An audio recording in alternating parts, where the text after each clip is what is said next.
საქართველოს კათოლიკოს პატრიარქს და მცხეთა თბილისის მთავარეპისკოპოსს ახლად გამორჩეულ ილიას უფალურად დაიწყო. ამ მოვლენით საქართველოს ისტორიის ახალი ფურცელი გადაიშალა. თითქოს განსხვავებული ნაბიჯებით დავიწყეთ სიარული. თითქოს ახალი სისხლი გადმოგვისხეს. მივხვდით, რომ რაღაც დაიწყო. რაღაც დაიძრა და ამ რაღაცას უფლისკენ მივყავდით. ბოლო პერიოდი ავიღოთ, რომ არა პატრიარქის მოთმინება, რომ არა პატრიარქის თავის მრევლისთვის მოწოდება, რომ შევინარჩუნოთ სიმშვიდე, რაც არ უნდა ძნელი იყოს ამის შენარჩუნება, დატრიალდებოდა ის, რაც საქართველოს ვერ გადაარჩენდა. ქრისტე მრავალჯერ რო დაბადებულიყო, თუ ყოველ წამიერად არიბადება შენში, არაფერი არ გეშველებაო. აი სწორედ ეს დაგვანახა უწმინდესმა. როგორ დავბადოთ ყოველ წამიერად ჩვენ სულში ქრისტე. ის ყველაზე რთულ და მძიმე დროს გახდა პატრიარქი. ეს იყო უღმერთობის დრო, სადაც მთავარ მანქანას ძლიერი, უსამართლო საჭეთ მპყრობელი მართავდა.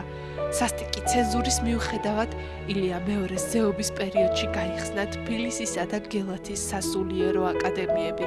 ამ პერიოდში ადამიანების უმრავლესობა ეკლესიაში სიარულს ძალით შექმნილ ზეიმებსა თუ მსვლელობებში მონაწილეობას ამჯობინებდა. ტანჯვალ მარწუხებში ცხოვრება თავისუფლების მოყვარული ხალხისთვის მალე გაუსაწლისი აღმოჩნდა. მძიმე იყო იმის ყურება, თუ როგორ სრესდა საბჭოთა იდეოლოგია თავის ერს, რომელმაც პატრიარქის არის მინა.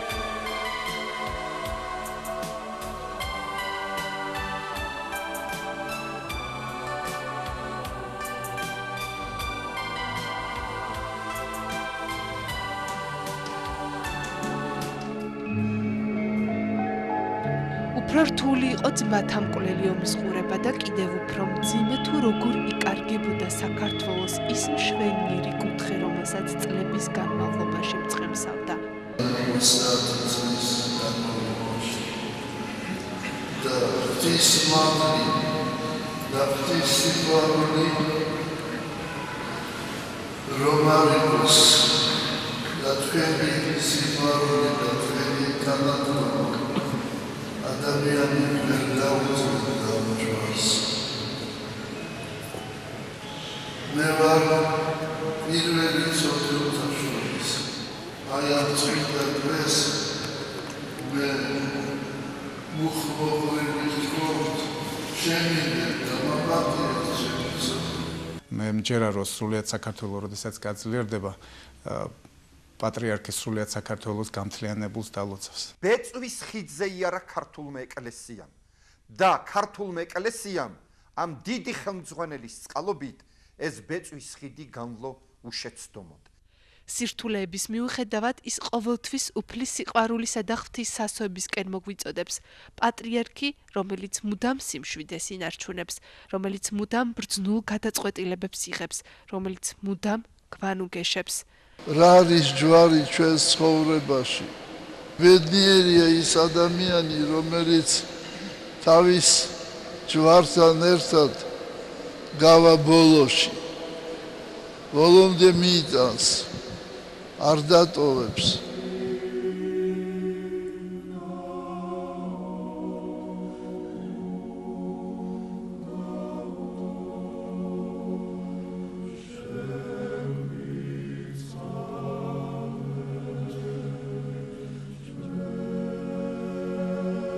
არის საგალობები, რომლებსაც კათოლიკოს პატრიარქი თავიდან ბოლომდე თვითონ, ასე ვთქვათ, წერს და ასრულებს, გზავს და არის საგალობები, რომლებშიც ის ასე იგი წერს მელოდიას და გვაჩვენებს ჰარმონიულ ფუნქციებს, ანუ იმ ჰარმონიას, რაც ამ მელოდიას უნდა შეეწყოს.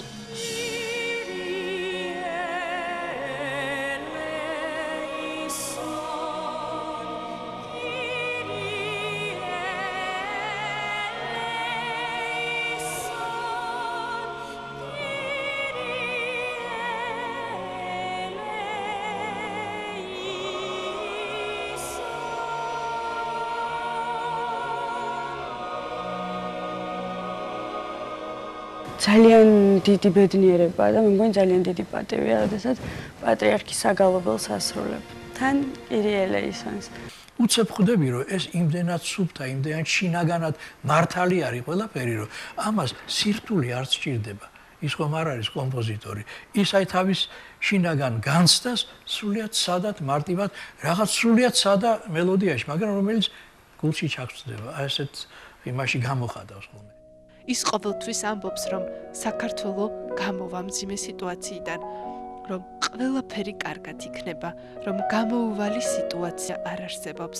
ჩვენ მხოლოდ უფლის სიყვარული გვმართებს. თითოეული მისი სიტყვა, მუსიკალური ბგერა თუ მის მიერ შექმნილი ხატი უფლის სიყვარულითაა გამსჭვალული. მქონია ბედნიერება და ნამდვილად ბედნიერება იყო ის წამები, მისი უწმინდესობის გვერდით ყოფილიყავი და საოცრად ძალიან ბევრ მაგალითს აძლევს თითოეულ ადამიანს. მისი უწმინდესობა თუნდაც უზომოდ მოსიყვარულია. საოცარი იუმორის გრძნობა აქვს. სამთრის ბაღში ვიყავით. მე უწმინდესი და უწმინდესის და რაღაც შოკოლადი აჩუქეს და უწმინდესის და ეს აჩვენა რომ ეს შოკოლადი გაჩუქეცო და გახსენითო და გავხსენით. და ამოიღო ერთი მე მუცა ერთი თავის დას და ერთი თვითონ შეჭამა, ოღონდ დიდებს არ უთხრა. არ შეიძლება თქმილეობა ბატონო.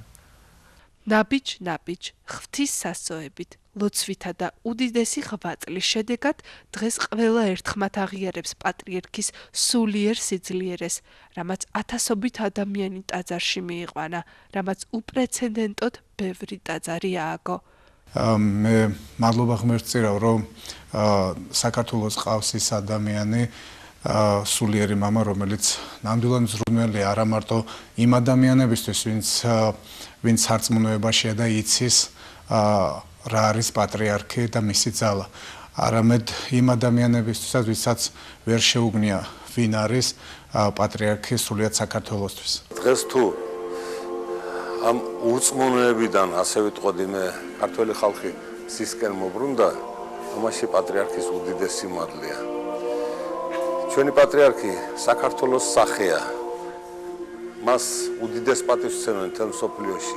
არასოდეს არ უნდა გვავიწყდებოდეს და უნდა მივსდებდეს ჩვენი უდიდესი პატრიარქის, ქართული ეკლესიის ისტორიაში უდიდესი პატრიარქის ილია მეორის მოწოდებას, ქართველნო ერთად უფლისკენ. ჩემი აზრით, ალბათ სრულ ადამიანის სასულიერო და საეკლესიო ცხოვრებაში რომ წარეკეოდე, ალბათ დღევანდელი ცხოვრებიდან გამომდინარე ეს ერთ-ერთი ყველაზე ღირსეული ადამიანი არის, რომელიც საქართველოსთვის ძალიან ბევრ საკეთებს. პირადად ჩემთვის ილია მეორე არის ერთადერთი ადამიანი, შემიძლია ამოვთქვა, რომლის ლოცვასაც უჭირავს დღეს საერთოდ ქართველი ხალხი და საქართველო, ესე ვფიქრობ. და ჩემში ილია მეორის სახელი იწვევს ძალიან დიდ მოწიწებას და ვფიქრობ ეს არა მარტო ჩემში, არამედ სრულიად საქართველოსთვის და მთელი ერისთვის ასწია. უწმინდესო და უნეტარესო, დიდხანს სიცოცხლეს გისურვებთ ისეთ საქართველოს, რომელზედაც თქვენ ოცნებობთ, იბრძვით და იღწვით და ჩემი აი ეს მოლოცვა მინდა დავასრულო ხალხური პოეზიის იმ დიდი შედევრით, ისეთი კონდეს გუნება ვით მოწმენდილი ცარის, მოწმენდილი ცის გუნება მოგცეთ უფალმა. კლდესაზე და აღვაშინა ეკლესია ჩემი და ბჭენი ჯოჯოხეთისანი ვერ ერეოდეს მას. ისტორიისთვის 32 წელი არაფერია. ის ფაქტებსა და შედეგებს გვაუწყებს. შედეგი კი ძალზედ დიდია.